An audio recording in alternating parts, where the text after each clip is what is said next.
You'll give me this. Well, good afternoon, good evening, everyone. Welcome to today's Cultivating Voices live poetry.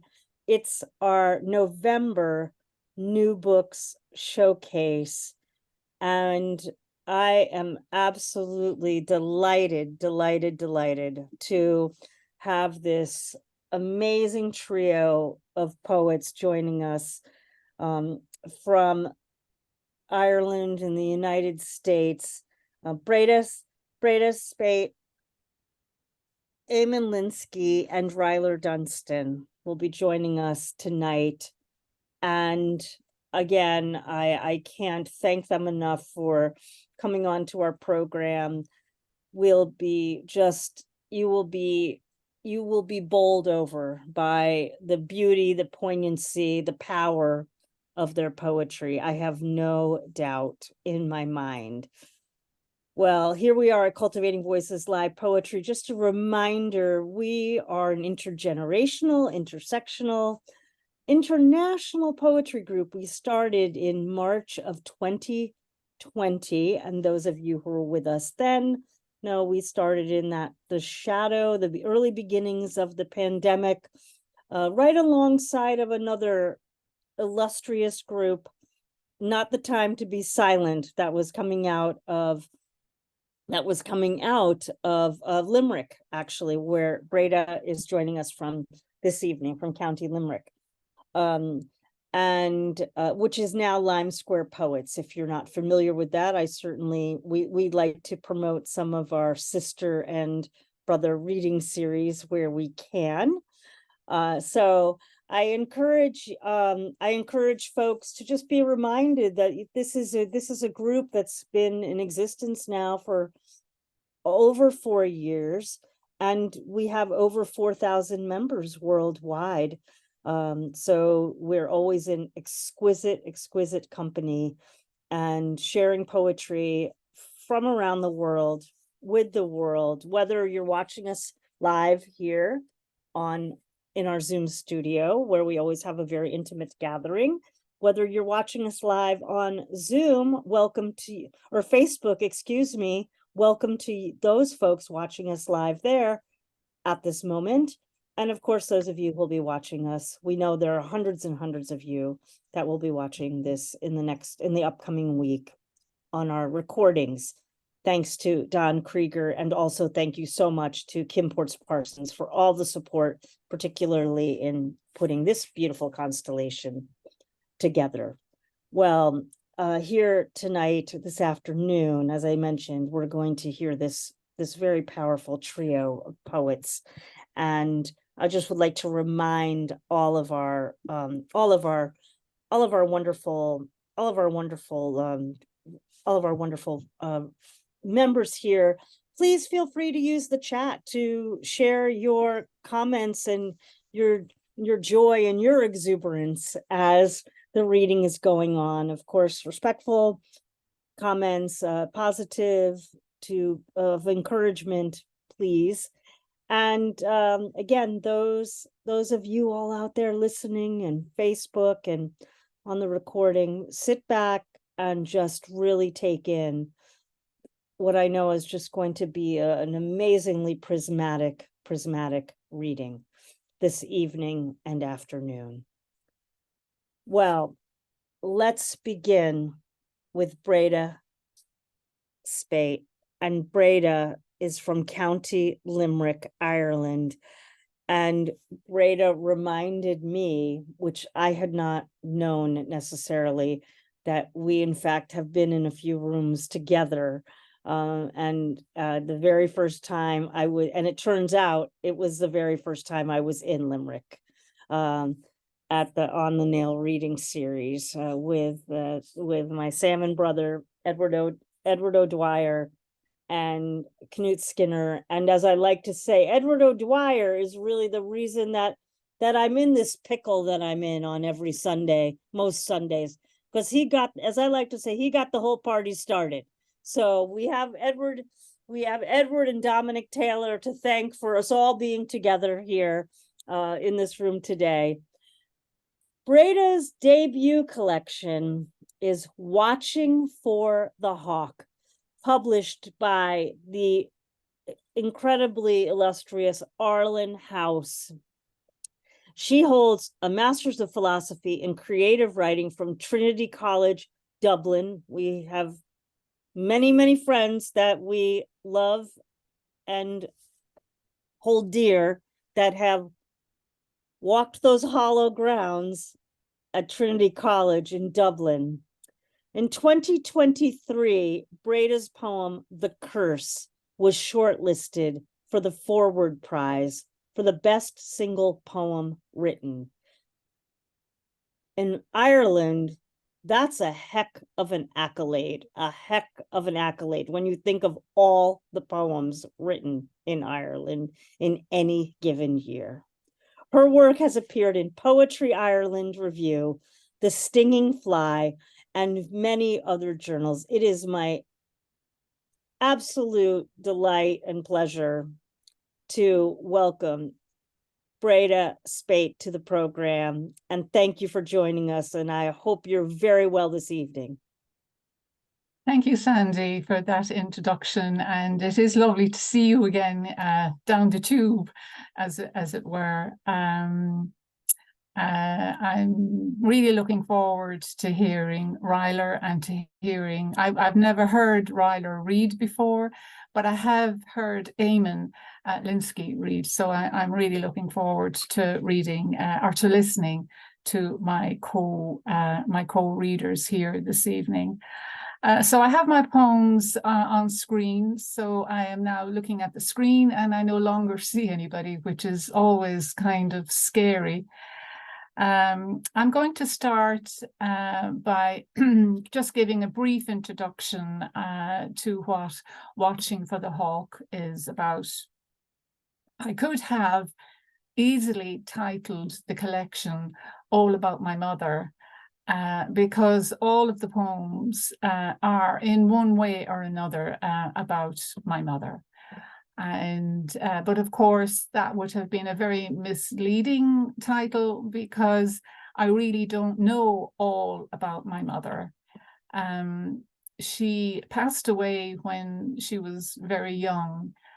She was 47, and each year that I grow older, my mother actually gets younger. In working on the poems, I suppose in many respects I was trying to discover who this woman was, and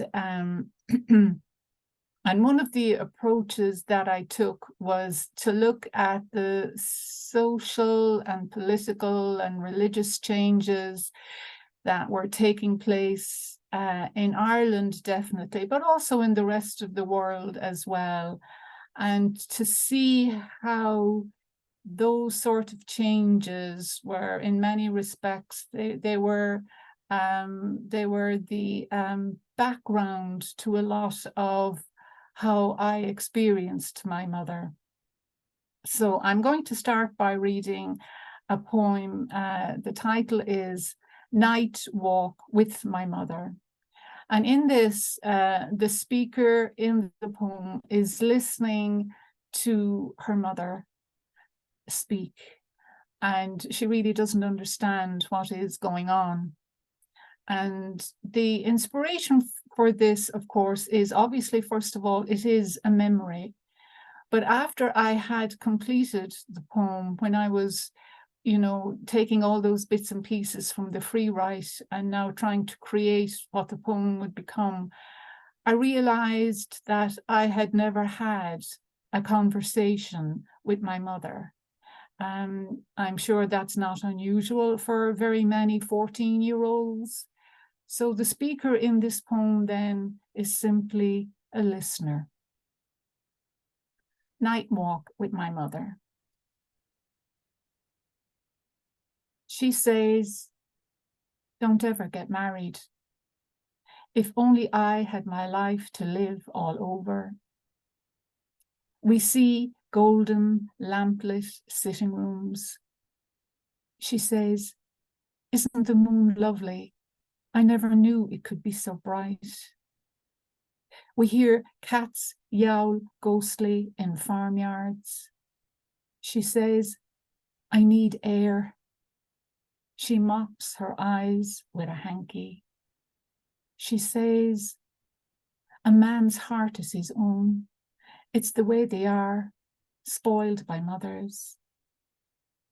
Narrow weasels and humped rats cross our path.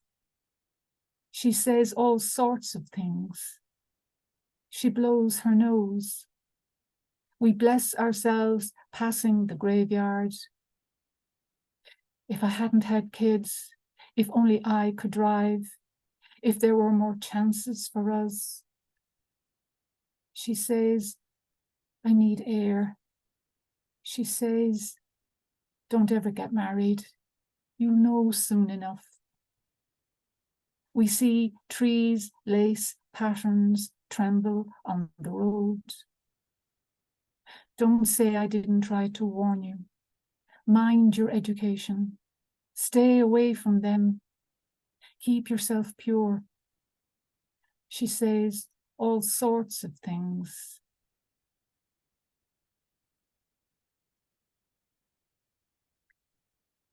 Okay, so now the next poem I'm going to read is the title poem, Watching for the Hawk.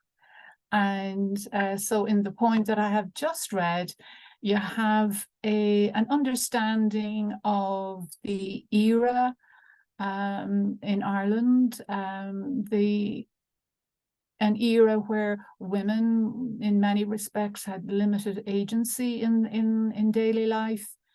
But of course, it was to become even more complicated because Ireland at that time was beginning to open up as an industrial nation. So a lot of tradition, and especially traditional ways of life, were actually going to fall by the wayside.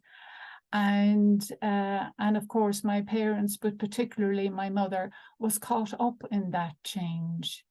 So watching for the hawk was a job I used to be given as a child by my mother. And the idea was that when we were out playing, especially around the spring of the year, and when there were new chicks just hatched out in the hen run, the idea was that if we were playing and we saw the hawk overhead, we were to scream and roar at the hawk and frighten it away from grabbing any of the young chicks.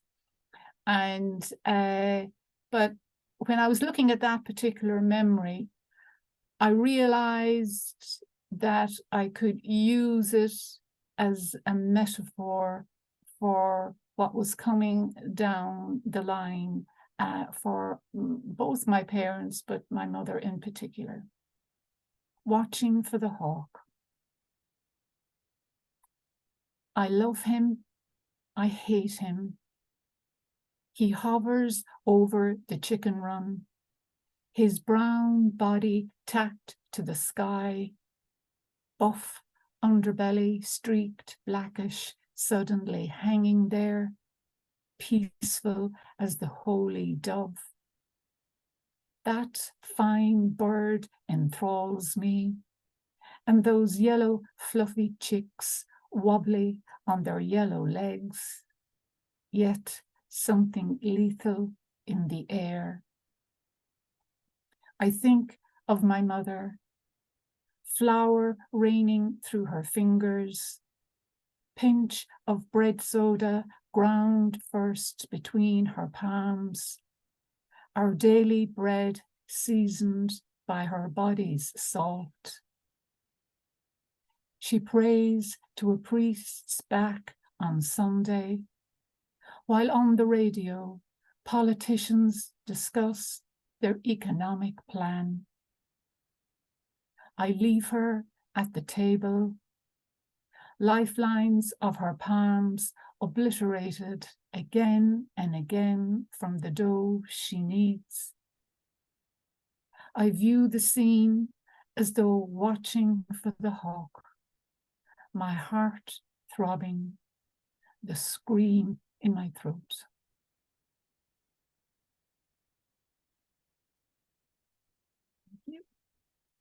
The title of the next poem that I'm going to read is The Summer of Love. And The Summer of Love, of course, was in 1967. I was 10, and I had no understanding or no notion of what was going on. I had no interest in it. I was still at that age where I was just a little bit too young. But there was an item of clothing that my mother made for me at that particular time, and it really caught my attention. And when I sat with the memory of it, I got an insight into maybe why my mother might have made this particular item of clothing for me. The Summer of Love. Today, I think about that crocheted poncho my mother made for me, turquoise, flecked with orange. It had tassels. I'd never seen one. A time when dormant hormones lurked in my routine of school and home.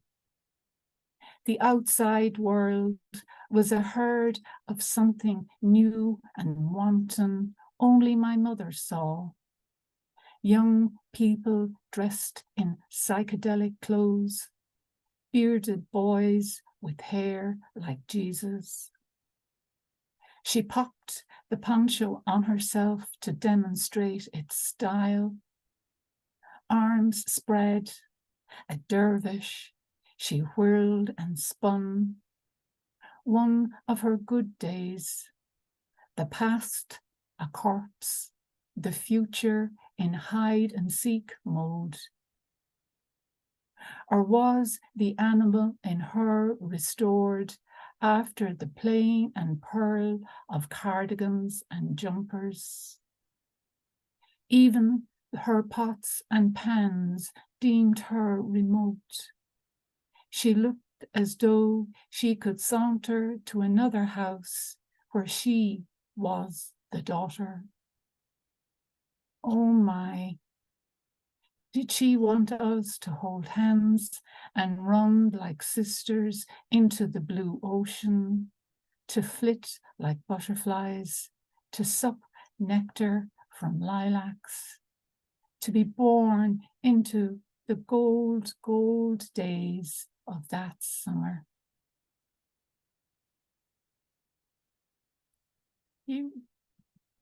The title of the next poem is Zygote. And a lot of the poems in the collection are quite visceral. And this is just one of them. And in the poem, the speaker is taking on the persona, as it were, of the zygote. And to remind everyone what the zygote is, it is that moment of when the human cell has just been formed. And so it's that very, very early stage of being a human. So in other words, then the speaker is imagining their life in their mother's womb. Now, the inspiration for the poem comes from the fact that my mother and I were not close. And I was pondering, well, I can look at some incidents in our lives which would have highlighted maybe why she and I were not close, but you still wonder, well, how far back does it go? And so in thinking, how far back does it go when a parent and child might, as it were, not really connect? I decided to go for that particular moment. Zygote. In my half world as ovum, pearl of my mother, the time has come for me to fly the nest, sure and scared as a fledgling, to hover momentarily between heaven and nothing, to sense the updraft from the Fimbriae, to swim towards those beckoning fingers, pretty as petals, precious funnel of the fallopian tube, and to glide there like the bride my mother is, coming now towards the man who will be my father. He enters, nudges the hymen, the curtain of tissue broken. Oh, to hear it tear, a burp, joy like the joy of first light, the snow cloud of cum in which I bathe, through which I whirl, choosy as my mother at a dance, the tall stranger who tangos like no other, who kisses her hot as life, hot as the thrust to my shell. I've sensed her dream of the swaddled prize from her womb, hair black as hers, her brown eyes, her known world. My yoke pierced now, bright light collision of two worlds, each particle blasted, consummated, fused to the chasm in my mother's dream, the helix of a red-haired, blue-eyed man, the sulk in him, the light I float towards and die, resurrected as zygote, divide, multiply, 2, 4, 8. The carve-up begins. Thank you. So this then is my final poem, also a little bit on the visceral side, but not overly. And it's ending on a happy note, considering that the collection does continue on to chart my coming of age, my mother's illness, and then her eventual passing. The title of this poem is Fish, and the speaker in the poem is observing her mother prepare fish for a meal. And it's kind of, there's an irony in it, because in one sense, my mother and her generation, and perhaps maybe coming from a working class background, her opportunities in life were perhaps limited, but a child will always see the parent as a god in some way. Fish. And by the way, thank you all so much for being a wonderful audience. Fish. She runs the blade through the gill's silvery flap, hews the head twice, 3 times, 4, severs bone, the knife's handle solid in the oblique arch of her right hand, her left a wolf's paw holding down fresh catch, its slipper-like body, mouth open as death sang its last note of ocean breath. She makes the first cut to the white belly, a wound like Christ's on the cross, from where she drags plumb, slithering, knotted entrails. Her face childlike, eyes, mouth set as though freed by the rhythm of ritual, governed by knowledge leached from her marrow, as she steers out the pearly treasures of the ovaries, roe glistening in her palm. I am there, a library book on my lap.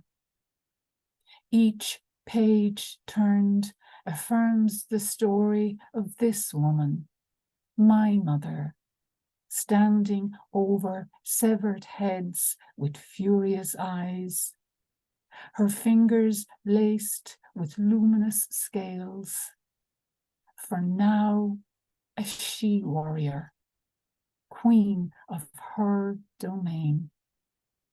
Thank you.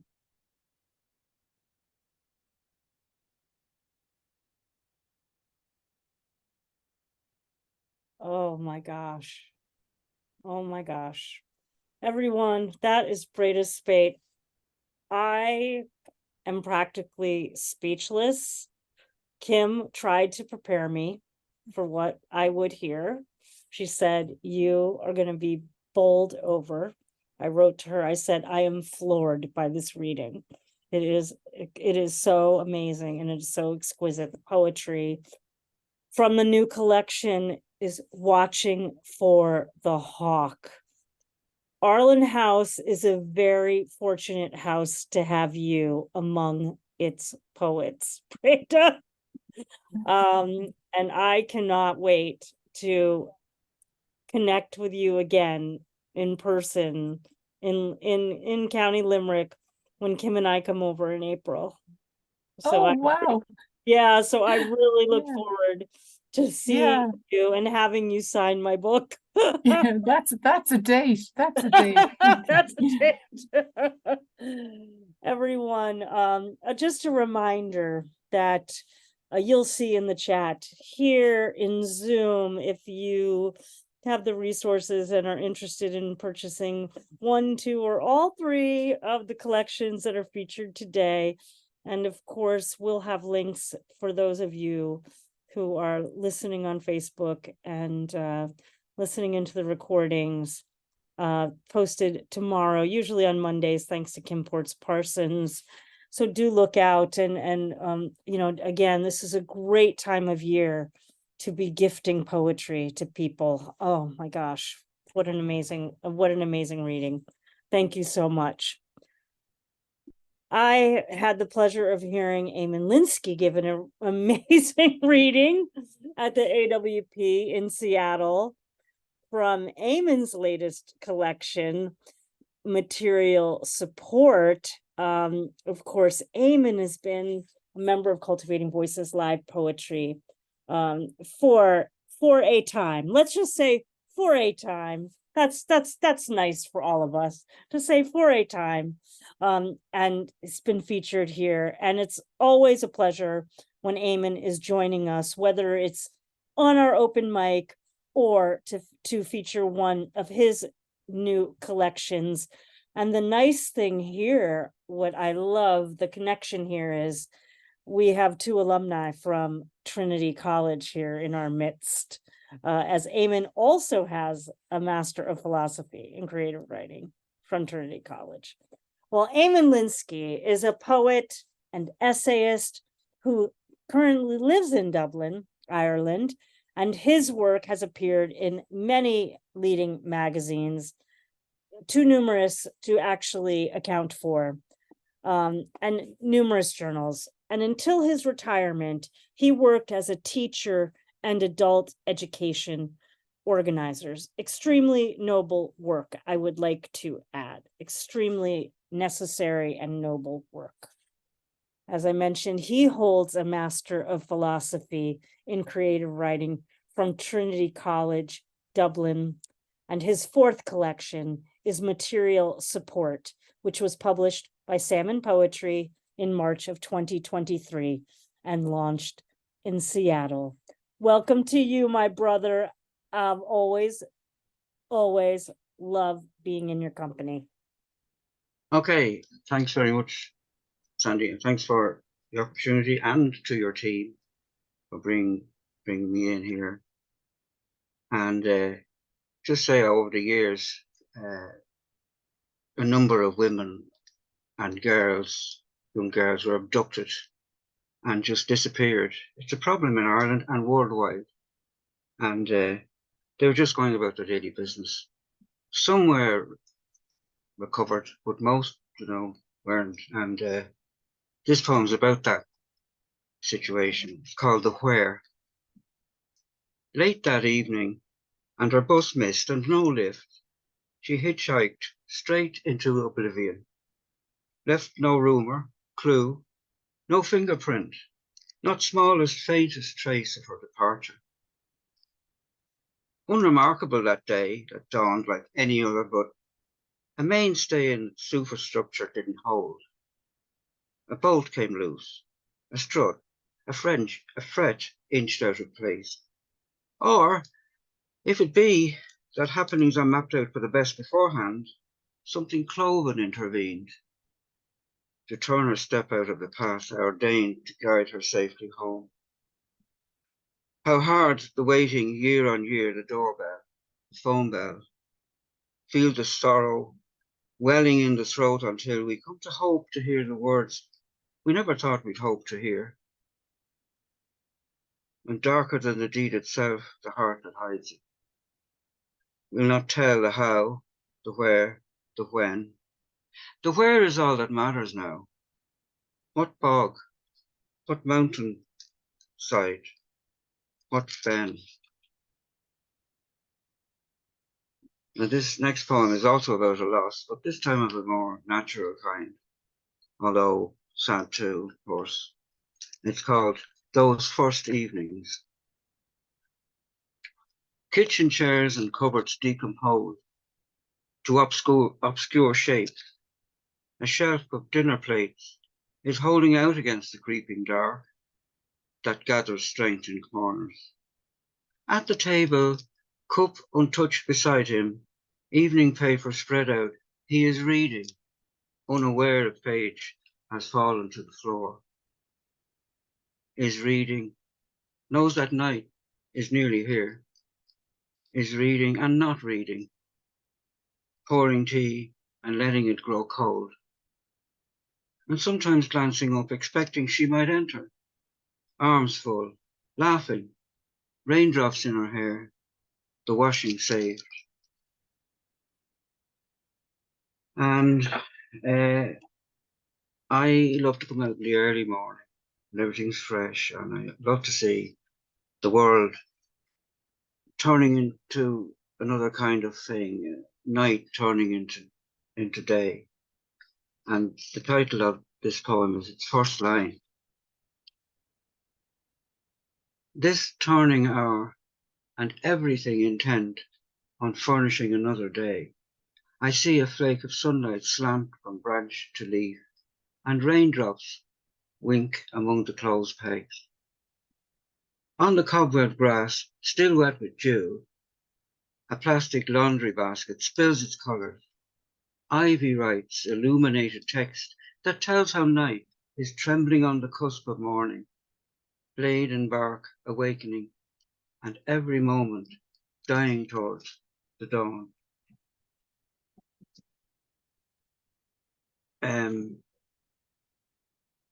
I had something of a health scare a few years ago, and after it I kind of looked upon ordinary things in a new way, like some of the poems there that I read. I saw things in a different light, and this poem is called Back, in the sense of coming back. There is a poem I said I would write when I got out of hospital. Nothing too fancy, something about the flowers by the paths in the park. But I cannot block out those long corridors and the nurses' stations.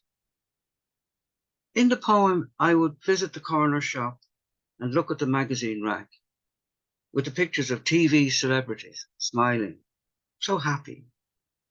But all I can see are the posters explaining the dangers of smoking.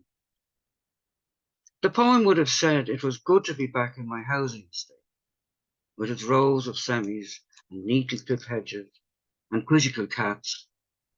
But I cannot I cannot stop seeing my neighbours in beds hooked up to machines. The poem would have shown how people come home in the evening from work and stand at their doors for a few minutes chat about football or prices. But all I can hear are the nurse and the surgeon discussing my chart. It was a poem that I needed to write about so many things I thought I had lost.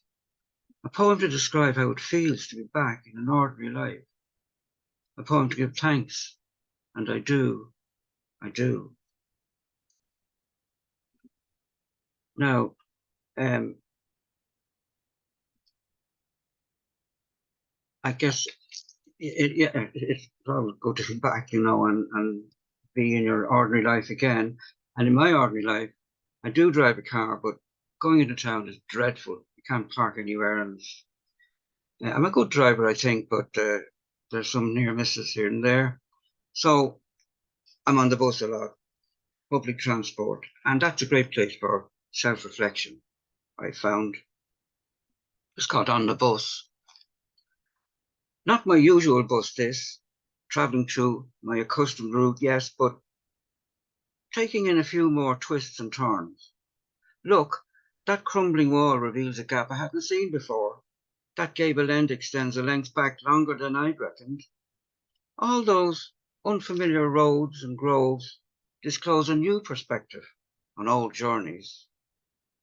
Like this morning, that discarded notebook found forlorning in a desk drawer, and my half hour spent deciphering who was it wrote those hurried lines.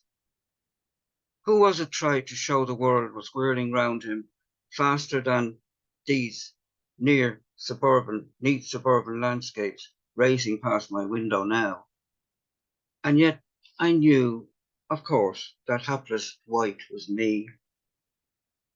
This filtering of the ever-present past, this yearning to go back, rein in the years and speak a word to all those selves I was, selves gauche and ill-advised and God knows what. I want to shout to them above the maelstrom swept me on relentlessly before it. What the resurrections could be mine if, like to Hamlet's crown, I could go backwards. Now, I was glad to hear that Sandy likes to hear repetitions, because I read this poem before and I think, oh, she liked it. It's called American Diner. And it comes really out of a trip I took into Vermont. And I saw this diner, which really looked like the ones that I saw on those black and white films with James Cagney, those old post-war films. And I walked in and I really felt I was in the film. Sounds all daft and odd, but it happens sometimes. American Diner. Looks like you could pick it up and move it anywhere. Some other town or city, if business wasn't brisk enough, could even plonk it on a movie set, this self-contained American Diner. Did it make its way to Castleton, Vermont, out of my torrid youth spent hanging around with Mickey Spillane and Otto Preminger? Inside, the scene is straight out of The Killers, are the cook and kid tied up together in the kitchen. There behind the waitress, doing as she's told and acting normal, as she lists me out the day's specials. Which of those mean-looking guys who sit up at the counter wait to nail the Swede? And is that Dana Andrews sipping coffee? Is that Alice Faye now swaggering over, swivelling up beside him on a stool, showing off those great legs? I take a seat along the window side so as I can keep an eye out for James Cagney, who is keeping both eyes out for me, a bit of money trouble, not to mention Rita Hayward, and who burst in any moment looking for the rat that double-crossed him, spot me right away and pull his gun. There will be shouts and screams. There will be frantic diving for the floor. But I've already seen his ugly mug across the parking lot as he dodges in and out between the Fords and Buick sedans. What happens next sure won't be pretty, but the eggs and bacon are delicious. pancakes topped with maple syrup. They're simply awesome. And the waitress, chatty with the refills, businesslike, her pencil in her hair, her flirty, quick-fire repartee, amazing. And I have to say, she's playing up this walk-in, walk-off part so very well. She's bound to land a better role soon. Maybe something opposite Edward G. And what's the story with that handsome guy who took an end stool, leaving others empty near the till? I'd bet a couple of books that he's a plainclothes or a private dig, the way he has of leaning forward, peering now and then across his paper. But he's casing up the joint. Watching someone?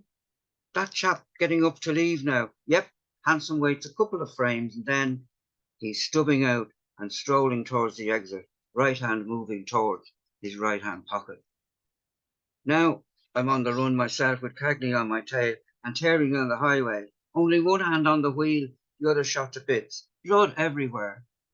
And wondering how it was. I got mixed up in this when all I meant to say was, what a place where anyone from anywhere or even any time can walk in, find that everything is just as was, except in colour, not in black and white. No suits or neckties, smart fedora hats, but still, the feeling if you took a stool along the counter, maybe Myrna Loy would sit beside you, cigarette unlit, and giving you that look. No, better not. Just order coffee, try to shake the feeling that you're just another extra, hired to give this opening scene a bit of normal. Just before the door swings open, someone tries to bolt and bullets ricochet. Don't move. American diner sequences are short. Precursors to the car chase. Customers who keep out of the way are safe, but still, it's best to avoid the seats along the counter. Take one by the window. Watch the door. And yes, now for something different. Just get my stuff here too.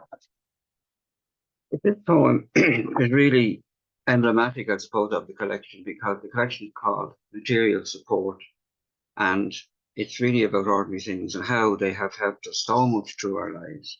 This poem is about one particular object which has been around with us as long as we've been around, us. It's called Longtime Companion. Beside the microwave and Kenwood chef, beside the microwave and Kenwood chef and toaster, me, there was a time you cupped your hands to drink fresh water from a stream, then had the sudden thought to shake me. Later still, to round me on the wheel and decorate me, bake me, sometimes accidentally break me in your earth-floored Neolithic kitchen. And it wasn't long before you learned to bend me out of metal, came to place me in the graves of those who had departed for the land of shades. These dials and switches now, these interactive screens and temperature controls, all very welcome, but always standing nearby, full or empty, me, wooden, clay or metal, porcelain or plastic, ever I remain, your humble servant. And sometimes when I'm reading, I ask people to guess what it was. It's a cup or a bowl or whatever it is. I'm sure that not a day passes that you haven't held a cup, filled a bowl, or friends. Anyway, I think it's time to finish up here. And before I do this, thanks very much to Sandy and Breda. Was amazing, of course. I'm looking forward to Ryler and Kim Porter. Is it Porter? I can't. Right. And to Don, all those people who make this possible. I really enjoyed reading it and enjoyed coming along and hearing people as regularly as I can. So there's a place I always go to when I go anywhere. I hunt them out. Well, bookshops, yes, of course, and all that, but thrift shops in America, secondhand shops, we call them here in Ireland. They're great places, and you find wonderful things there. They're really treasure houses. I never come out without buying something, even though I might not really need it. So this poem is called Everything Must Go. Who had the heart to give away these decorated tumblers? Not regret the loss of this fine lamb, of these exquisite figurines of shepherd boys and shepherdesses. Surely there our necks would wear these multicolored necklaces. The shelving bends with paperbacks and knickknacks congregate in corners. Coats and jackets crowd the aisles awaiting their deliverance. Like those poor souls in purgatory for whom we once were told our prayers would gain a merciful release. Theologies today are cool about that region Dante painted in such torrid colours. But the owner of this shop is not so Good News Bible as he is Old Testament Jehovah, fond of fire and judgment's final. Look, out back, his plastic bags of stuff that linger too long on the rack. Redemption here comes not through prayer, but ready cash. This cap, for instance, shows the scars of wear, but yet still cuts a dash. Deserves reprieve. €3. Yes, I'll take it. Thank you very much, everyone.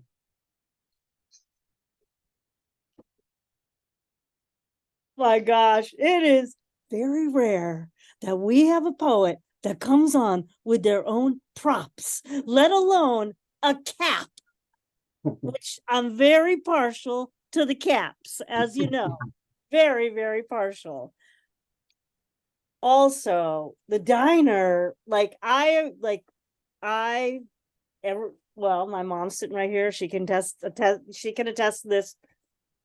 Kim knows this about me. I am like a sucker for a diner. I travel all along the Northeast corridor. I can't resist I one, bet you do, yeah. right? Great. And then the thrift shops, like, you were speaking my language today, my friend. You were speaking my language.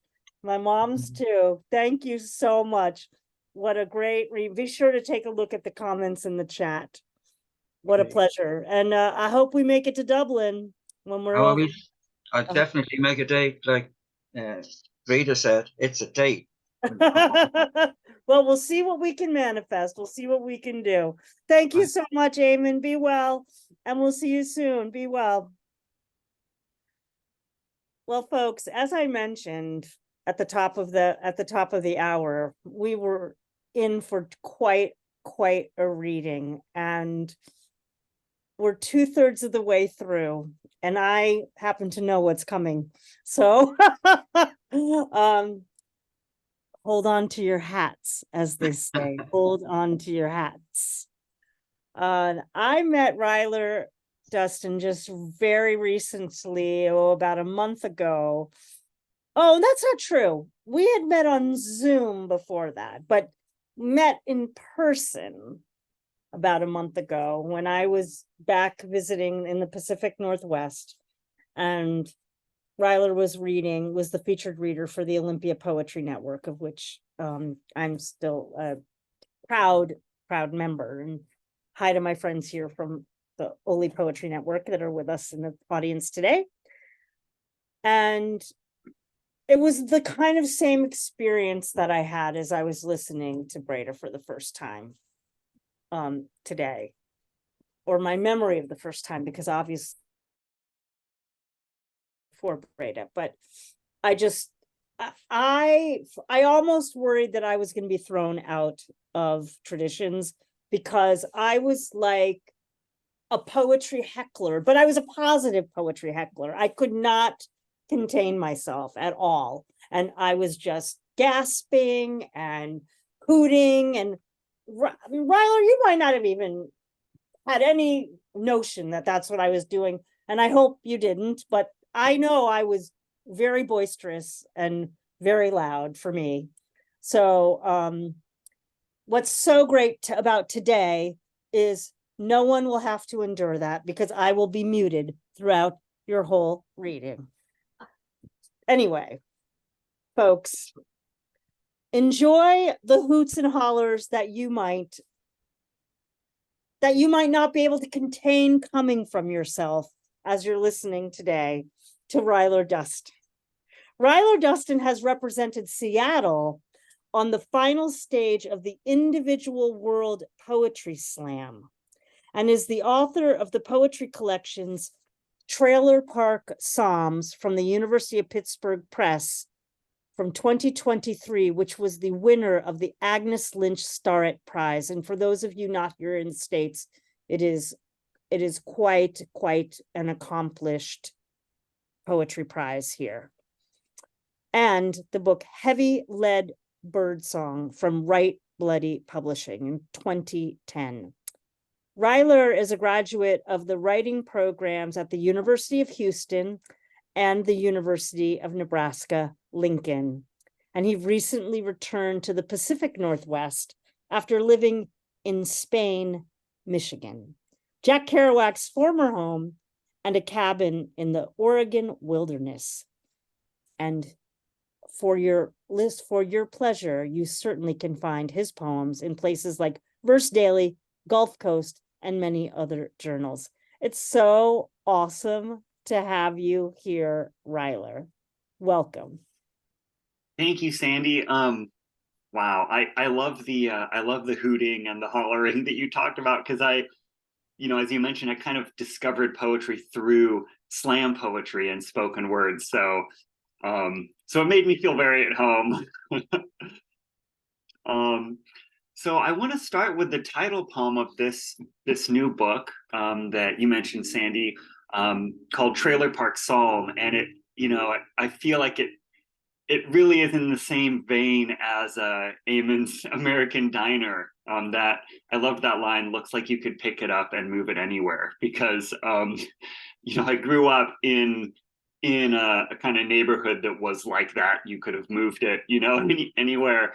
And it seems, quintessentially American thing to have these, kind of collections of these very, these houses that are designed to be temporary in space and temporary in time so much, because they're kind of often a little bit rickety and thrown together. But this is where I grew up. So we'll start there. And this is called Trailer Park Psalm.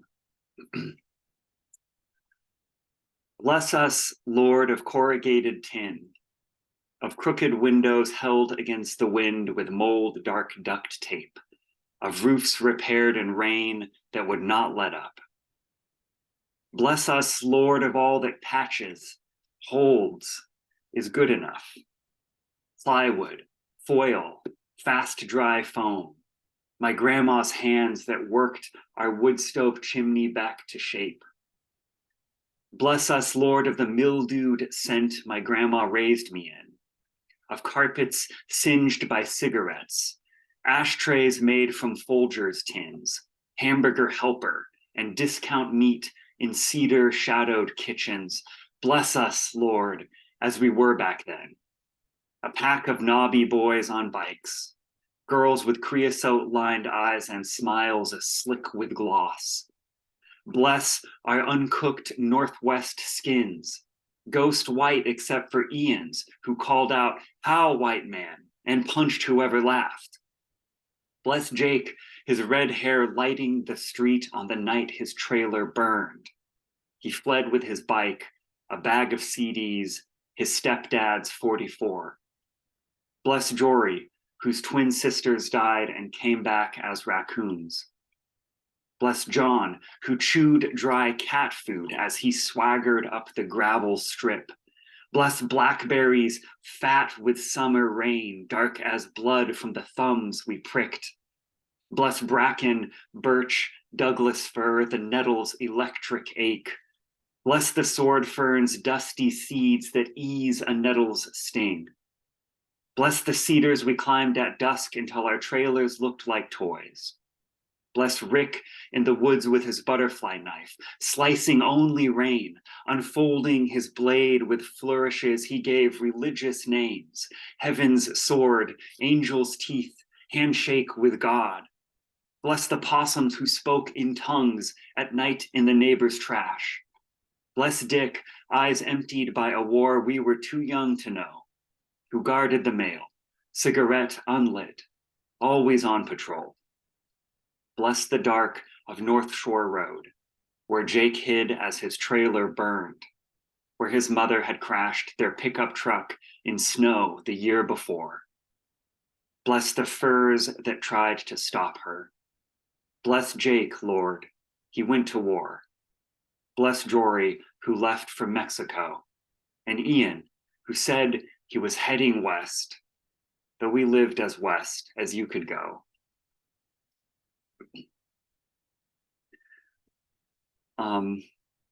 So growing up in the Pacific Northwest in Bellingham, Washington, as I mentioned, we are really right, kind of on the edge of West, and something really profound that happened when I was a kid was there was this terrible accident in the town.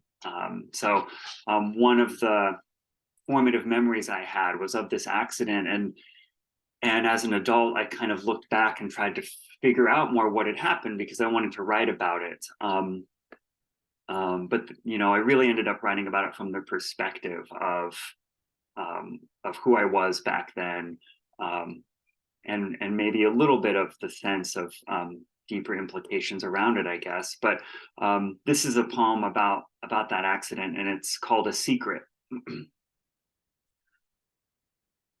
If a boy's palm curls to cup the whisper of flame, if he stands passing a butane lighter back and forth with his friend, it is to learn how beauty burns the fingers, how the forbidden holds inside of it the holy. The lighters hiss and click, a spell, an incantation among young pines where Whatcom Creek runs below the hush of wind in cedars. Now his friend, who has carried in secret a tattered sack from the Lummi Reservation, lifts a fountain firework, lights it, and summons a shower of sparks into the dry, white heat of June. How could they know, standing just feet from the creek's edge, that the water itself would burn? Sparks blossom on the current into a crest of flame, a rill of widening fire, their clothes effervescing, then their breaths, the needles of the pines incandescent. While not far from the office of the company whose pipeline had leaked, I look up from my homework, the windows of my grandmother's trailer shuddering in their crooked sills. Two boys, whose initials notched two desks at school, had discovered the secret leaking toward town, had saved us all, the mayor said. Boys my own age, whose names stand on plaques in Whatcom Park, whose stories parents whisper like a warning. Stephen Sjorvis, Wade King, they who called a secret forth into flame, who found a burning world inside our water.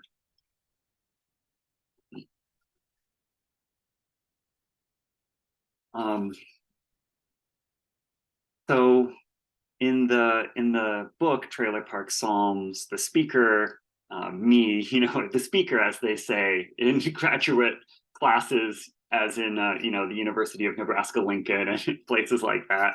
But me, really, the book kind of follows me as I leave my hometown and learn a little bit more about the world. And I think this poem was kind of the start of that journey, even though it takes place in my hometown, when I was maybe 17 or so.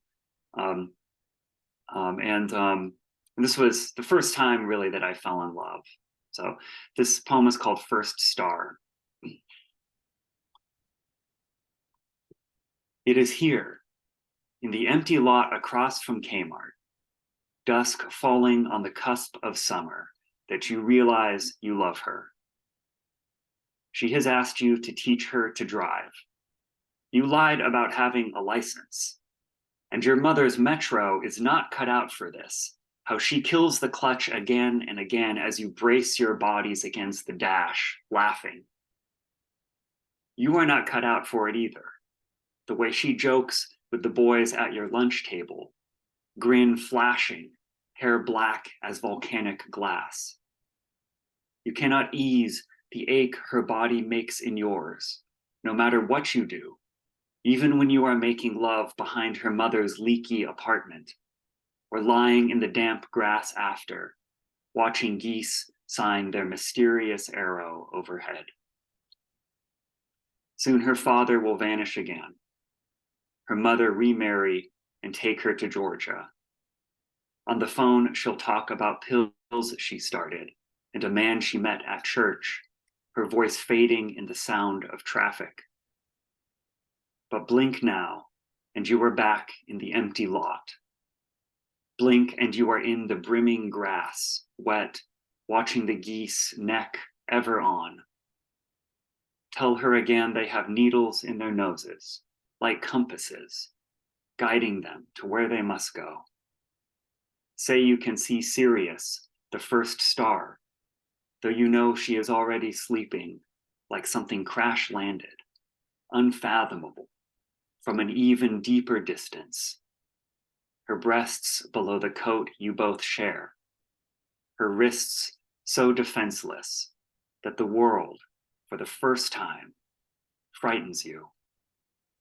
And you begin in that light to know what it is.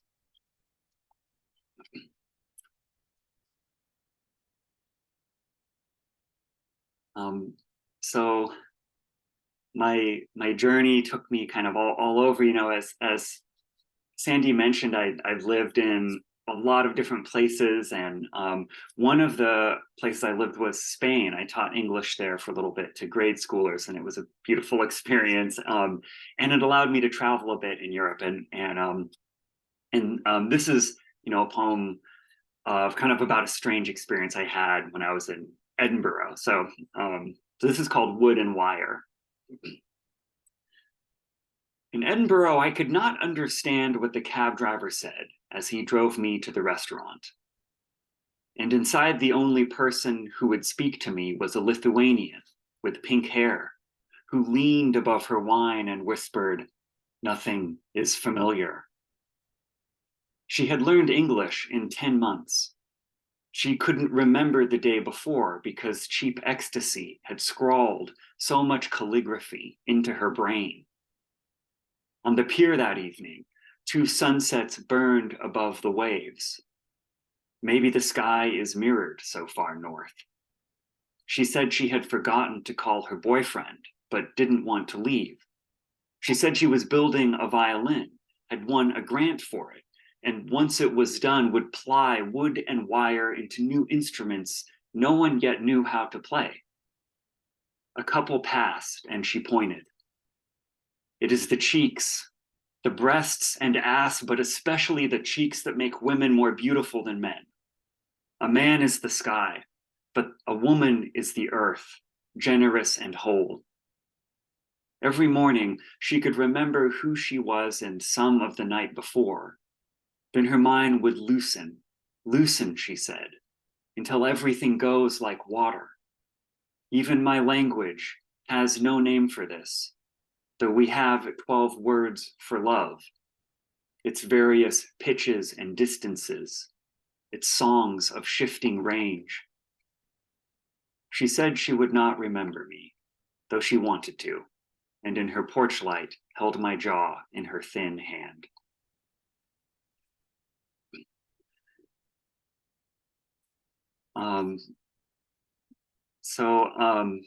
You know, part of this geographic journey, I suppose, that I went on kind of away from my hometown was as I suppose those poems allude to, kind of an emotional journey in discovering love or connection, and what those things can be and how tenuous those are. And this is a poem that, like a lot of these, I shared in Olympia, and it kind of began as an examination of the idea of eyesight.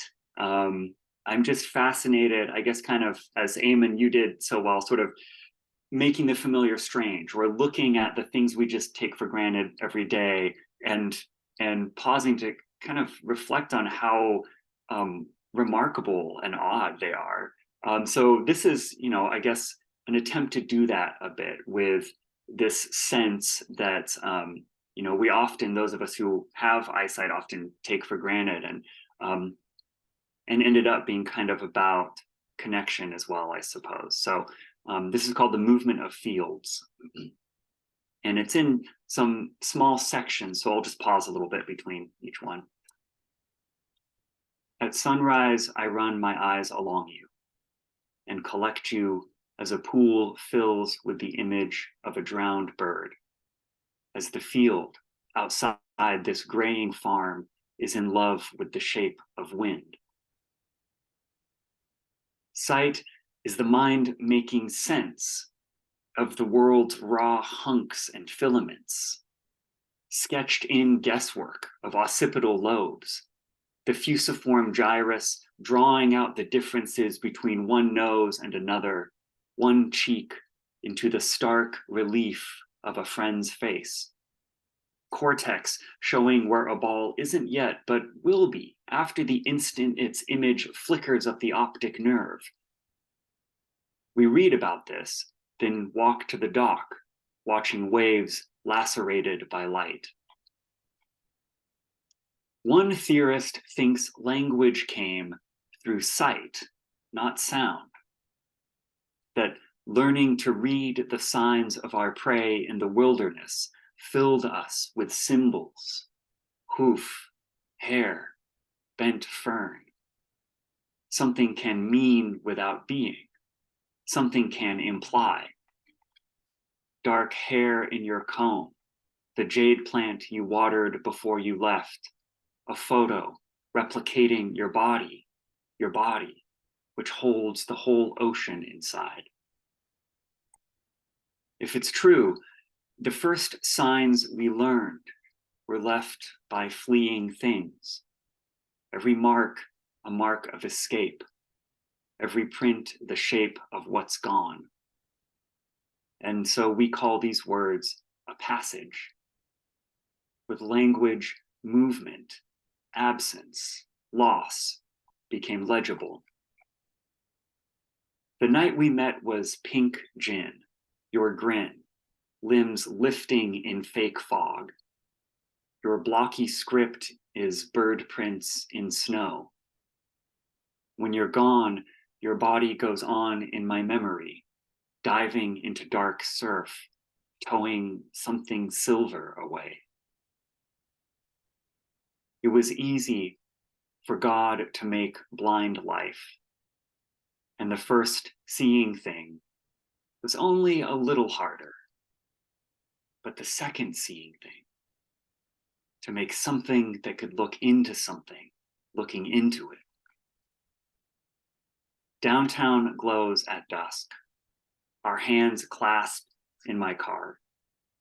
As we glide below lamps and lit billboards, you fall asleep, which is familiar to me, though I can't see where you go when I watch you.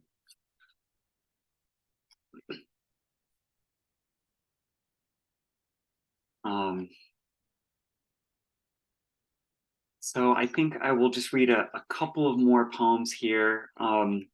It's so lovely to share these with you, and it's lovely. I can feel like I can feel the energy and the attention and excitement and support, in this group, and it's so wonderful. I think that can be quite a feat over Zoom. Having, like, all of us probably gone to a lot of readings over Zoom since the pandemic began, and I've really missed in-person readings, but there's some amazing energy and attention here. I can feel it, and really beautiful work from Eamonn and Breda. It was so great to hear you too. So I wanted to read another poem that's in sections, and kind of toward the end of the book, I return to my hometown and kind of try to make sense of the things that have happened there and make peace with those things. So this one is set at that creek that caught fire and kind of exploded, and there's a memorial trail kind of around there.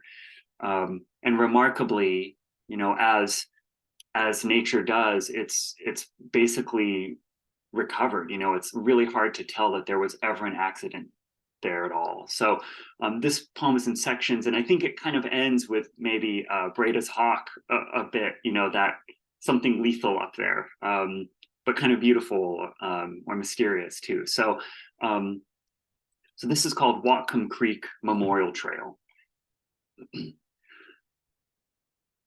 White water rises, retreats across gray stone. Passing headlights pulse faint patterns in the gleam of a silver bracelet. A woman wearing my mother's hands asks directions to the bars, offers me a cigarette, and disappears in the mist of the cataract. Wherever I have been without clear words. These leaves turning as they descend, exhale of days through which we fall like water into a division of hours. Somewhere there must be peace, like the idea of horses. The bridge sags, heavy with shadows of cedars. Lamps glow above the oxbow. Behind the memorial totem for the boys the gas leak killed, dead seeds flutter, frozen to chain link. A plastic bag snags in a bare oak, its sound like a memory of leaves. Fog lifts from the shuttered mill, damp wreck at the water's edge. Wind whistles in varicose elms by graffiti that says, "Fuck the spotted owl." The smell of snow before it falls is faintly mineral, a trace of rust, blood bloom in the back of the throat. I want to touch the fine lines thinking makes inside the skull, wet nest of shivering filaments like moonlight in fast water. Cars rush past the Salmon run, the rail line abandoned when lumber ran low. Motels waver in freeway wind.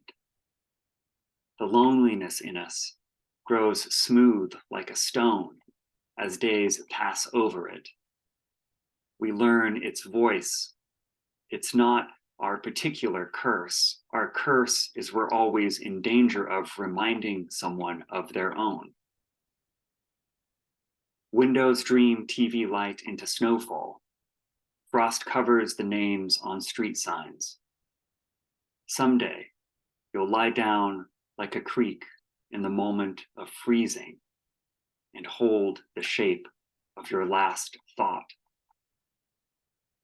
As a child, you chased a hawk's shadow across an undeveloped plot, stopped to watch it turn in the stitchless blue, breath caught, your life on loan to you.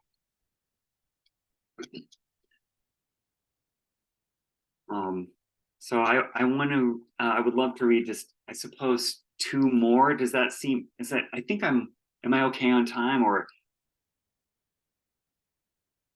My mom said, please. Okay, thank you. So I have two poems I'll read. One is a short poem, and it's a poem I read as the final poem when I read in Olympia. It was so lovely, and this feels kind of like, in some ways, the heart of the book, even though it's just 8 lines. And my grandmother, was so present in kind of the background of a lot of these poems, and so this goes out to her. She had a huge hand in raising me, and she passed away relatively young. So she's been gone for a long time, but this is for her. and she loved to garden. And so this is called To Make Color. Every morning, my grandmother cleaned the Fisher stove in the back of our trailer, lifted ash in a shovel, careful not to spill the fine gray dust. Precious, she said, her breath smoking in the cold. Precious, in winter's first lavender not quite light, and you could smell it, the faintest acrid hint of ash, a crispness calling you from bed. You could watch her cap it in a chicory coffee can to stack among others, back bent from a long gone fever. For the garden in spring, she said. And the last piece I'll read is the last poem in the book, and it kind of arose from this feeling I often have when I'm out in nature, and especially if I'm looking really closely at things, or if I'm watching a nature documentary, and it's beautiful, but it feels like a very complex religious or spiritual question that I don't know quite how to reconcile yet. How the natural world can be so beautiful and sustaining to us, but also a place of such violence. So this is kind of exploring that, I suppose. And I have to thank Annie Dillard, who wrote Pilgrim at Tinker Creek, a beautiful book of nature writing, essentially, that really inspired this and wrestled with a lot of these questions. Thank you so much for having me, Kim and Sandy, and it's been really incredible to share share the mic, as it were, with Eamonn and Breda. So this is called Hunger, and it's in three sections. The half moon rises over the path, a low, sick, sweet note, and deer bones shine in damp brush. My shadow slides below the lamps, a hunter whose hands hang like bagged birds. It's dangerous on nights like this to look for the Lord in his works, when hunger swells in every living thing. Dragonflies, ravenous, hawk the steaming field. Raccoons gnaw crayfish at the river's edge. A stray dog digs for something dead. Longing, the Lord must have said, will weave through this world's wet breath. Cricket thrum, feline whine, water pulse of babble and brush. The Lord's angel is his ache, a tear in the clouds, where stars spark through to help the owl kill. Creation is a relentless rhythm, a looped song of longing swirled into passing forms. The season's bloom of doomed mayflies, sparrows snatching moths by a sycamore, mantis eggs bobbing on a blade of grass, the first few hatched and feeding on the rest. Such fecund, ferocious need throbs in the filaments of feeling things, and love is not near the heart of this. It is a late, lucky appendage, unlikely as the life of one lacewing. The creek wears moonlight like a coat of mirrors, leads me past dumpsters to a marsh's dark lip where one swamp rose dips low. I follow its overgrown tendrils down to dreams glimmer and sluice, where the moon makes a wavering road on water, shines on fine fish bones, half eaten, translucent, nudging the reeds. If there's a heaven, we will bend to examine our old selves and wonder how something so delicate was ever allowed. Thank you all so much.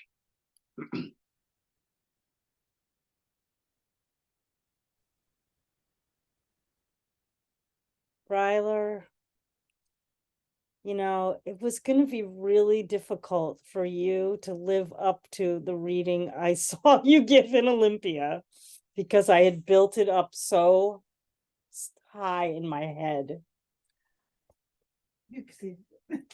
Yeah, my mom just said you exceeded it.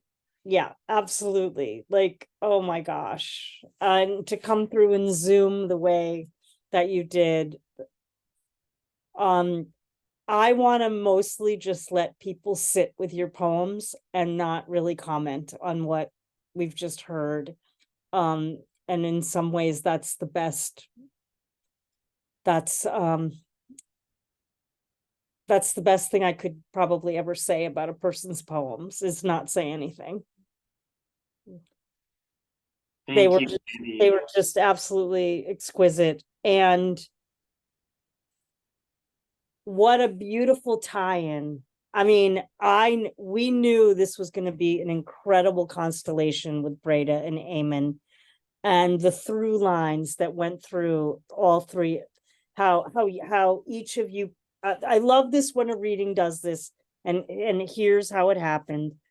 Breda started, unbelievable power. Eamonn pulled the thread, and you kept pulling the thread. I mean, and then looped it back to the hawk. I mean, I really, there's something when we have a trinity of poets, which we often have a quartet. And there's something that's so special when the trinities arrive, and they certainly arrive today in the faces and the poetry, the hearts and souls of Breda Spaight, Eamonn Lynskey, and Ryler Dustin. Folks, before I make, say my closing things, I know that you are so eager to unmute and show your grand appreciation for what you have just heard from these three remarkable poets. Bravo, bravo. Bravo, bravo, bravo. Oh my God. My gosh. Thank you. I have to say, I think, maybe I've gotten a little better at reading over Zoom, with a little bit of practice, but also, so many times I'm reading and I'm just reading, from my pages, and I'm not feeling the kind of energy that I think can be so sustaining and powerful when you're sharing work and you're feeling vulnerable. And today, this afternoon for me, evening for many of you, I really felt it. I think because of the incredible work, Breda and Eamonn shared, and the quality of attention was so clear. I really felt that. So thank you all. That was incredible. Thank you. And yeah, I want to, it's not often that we give the big shout out to our audiences. I mean, I think there is a quality, there is an amazing quality to who shows up in our Zoom rooms here. And it's often the poets who've been featured before, of course, and keep coming back. And as I say, any single person that you're seeing here in a Zoom square today has been a featured poet or will be a featured poet. And the amount of poetic energy, knowledge, mysticism, it's off the charts for this poetry series. And I think that's what you were experiencing today, Ryler, that what you were sensing. But also, we also know, I think I told you when I had met you, I said, oh, you're going to come on the program and folks are going to love you. We know it. Because we know who our poets are, and we know what all of our poets are capable of. They're so beloved, and they're so brilliant. So brilliant, transcendent and translucent all at once. Yeah, I was Oh, gonna jump in and say, right, what right, 3 brilliant voices did we hear today? right. And the range of where they took us, the journeys they took us on. Bravo. Yeah, bravo, bravo. Amazing. Thank you. Well, folks, as we've said, we knew you were going to be treated to an amazing, amazing reading today. It left no stone unturned and not an ounce of disappointment anywhere to be seen, to horizons that we don't even know. It's all good. It's all good. And I hope that this examination of humanity today has fed you well and will sustain you through this upcoming week as we prepare to gather again next Sunday for our wild card open mic. Anything goes. You bring the poems, we bring our hearts and souls and ears to listen. And so we'll be back here again next Sunday at whatever the time is in your particular time zone. For me here in the East, it's 3 p.m. For Breda and Eamonn, it will be 8 p.m. And for Ryler, it will be high noon. So I hope you all will join us again next week for our new books showcase, our final reading of this month of November, and we head into our final month of December's readings right around that corner, and they are going to be filled with light and magnificence as well. So stay tuned and try to keep your Sundays open for Cultivating Voices live poetry. And of course, if you're not able to, I like to always remind you that you can watch the recordings thanks to the exquisite care of Don Krieger, and of course, the support always of Kim Parsons. Well, my friends, again, I am today for me. It's there's one Sunday every other month where I'm hosting 2 programs, and this is the Sunday. So later on this evening here on the East Coast, I will be co-hosting the West East Bicoastal Poets of the Pandemic, Indran Amirthanayagam, David Groff, Cecilia Wallach, will be, I know it's going to be and Gerald Wagner. It will be an amazing quartet, and David Groff, who you've heard here at Cultivating Voices, is my particular special guest, and I'm really looking forward to bringing the energy of today's reading, casting that forward into tonight's. Thank you so much, all of you, for being here today, spending time with all of us, with Breda, Eamonn, Ryler, Don, Kim, and myself. Again, I hope that your week is as peaceful as it can be in this very complicated and turbulent space that we call Earth at this time. And as I always say at the end of the program, take very good care of yourself this week. Take exquisite care of your beloveds. And my, oh my, look what happens when we keep writing. Just keep writing those exquisite poems. I look forward to seeing you next week. Be well.